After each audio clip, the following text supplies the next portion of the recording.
Saudara-saudari, marilah kita mendengarkan renungan dengan judul Melawan Cobaan,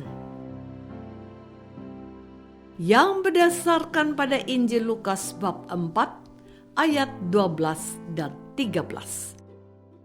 Yesus menjawabnya, katanya, ada firman, jangan engkau mencobai Tuhan Allahmu. Sesudah iblis mengakhiri semua pencobaan itu, ia mundur daripadanya dan menunggu waktu yang baik. Dalam nama Bapa dan Putra dan Roh Kudus. Amin. Saudara-saudari terkasih dalam nama Tuhan Yesus Kristus.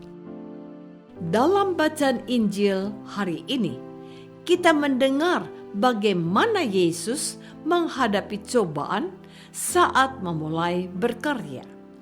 Dikisahkan bahwa Yesus yang penuh dengan Roh Kudus kembali dari Sungai Yordan, lalu dibawa oleh Roh Kudus ke padang gurun. Di situ Yesus tinggal 40 hari lamanya dan dicobai iblis. Selama di situ, Yesus tidak makan apa-apa, dan sudah waktu itu Yesus lapar. Lalu berkatalah iblis kepada Yesus, jika engkau anak Allah, suruhlah batu ini menjadi roti. Jawab Yesus kepadanya, ada tertulis, manusia hidup bukan dari roti saja.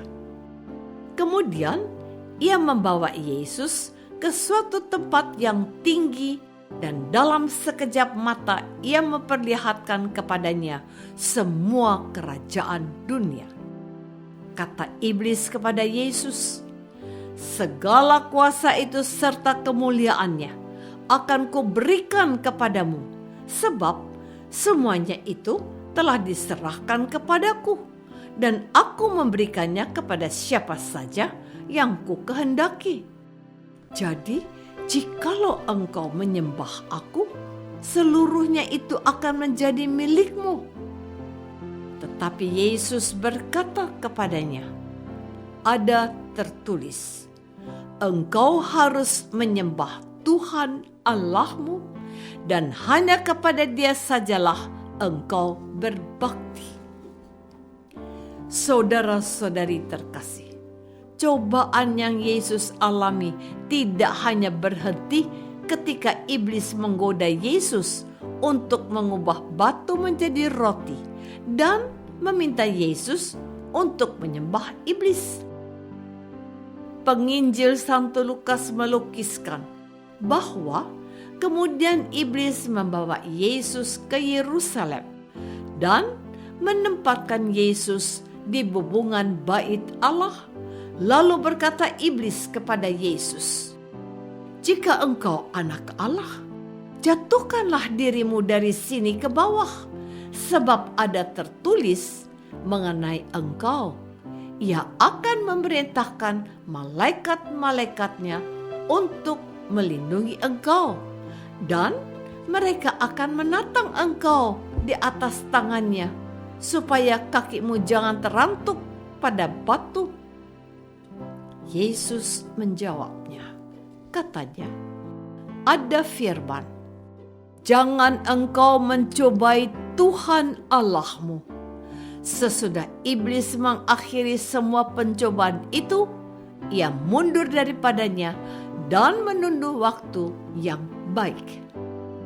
Kalimat terakhir dari Injil Lukas ini perlu kita garis bawahi dan menjadi perhatian bagi kita semua, bahwa iblis tidak menyerah, tetapi mencari waktu yang tepat. Saudara-saudari terkasih, setiap hari umat manusia selalu menghadapi berbagai cobaan, termasuk kita, umat Katolik dan Kristen. Cobaan itu terdiri dari 3 kelompok. Pertama, makanan yang biasa kita makan setiap hari. Bahkan Dalam satu hari kita makan lebih dari satu kali. Artinya, godaan pertama yang dialami oleh Yesus berkaitan dengan hidup dan mati manusia. Sebab kalau kita tidak makan satu hari saja, kita akan kelaparan. Kalau lebih dari satu hari, tentu bisa mendatangkan sakit dan penyakit sampai bahaya kematian. Kita dapat membayangkan bagaimana keadaan Yesus yang sudah 40 hari berpuasa. Dan iblis mengetahui bahwa pada saat itu Yesus sangat membutuhkan makanan karena Yesus dalam keadaan lapar yang luar biasa. Dengan demikian, iblis pun tahu apa yang paling kita butuhkan sesuai dengan keadaan dan situasi yang sedang kita hadapi. Misalnya, bagi orang-orang yang sudah menikah, godaan pertama yang banyak dialami ialah berselingkuh atau bercerai dari pasangan. Maka tidak mengherankan bila kita menyaksikan perceraian dalam keluarga Kristiani terus meningkat dari waktu ke waktu.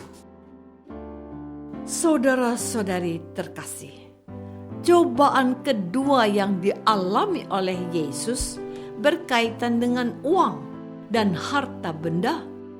Maka tidak heran jika saat ini banyak orang yang terjerat oleh kasus korupsi, termasuk orang-orang Kristiani.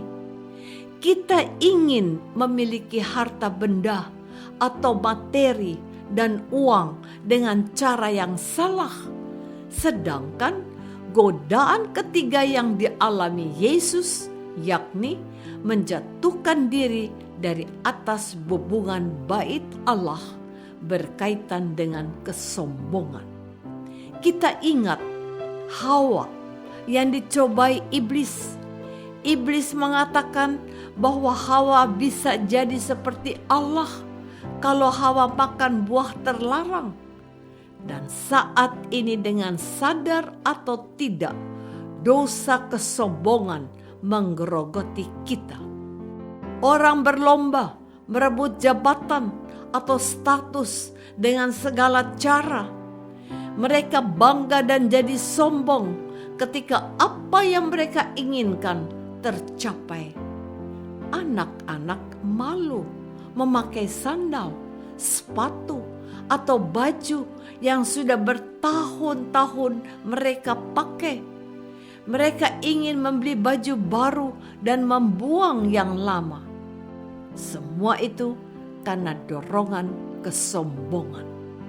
Demikian pula remaja, orang muda, dan orang dewasa yang berlomba-lomba memiliki barang keluaran terbaru seperti handphone dan mobil.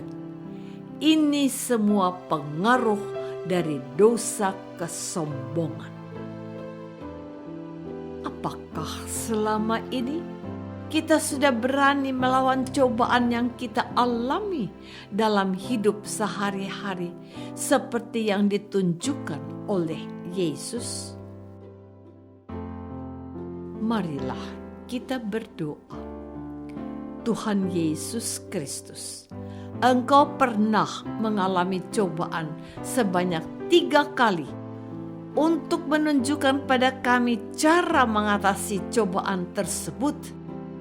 Bantulah kami, umat-Mu, agar kami kuat dalam menghadapi berbagai cobaan. Yakinkan kami bahwa Engkau lebih besar dan mampu menolong kami. Doa ini kami persembahkan dalam nama-Mu, Tuhan dan pengantara kami. Amin. Semoga kita semua selalu dinaungi dan dibimbing oleh berkat Allah yang Maha Kuasa, Bapa dan Putra dan Roh Kudus. Amin.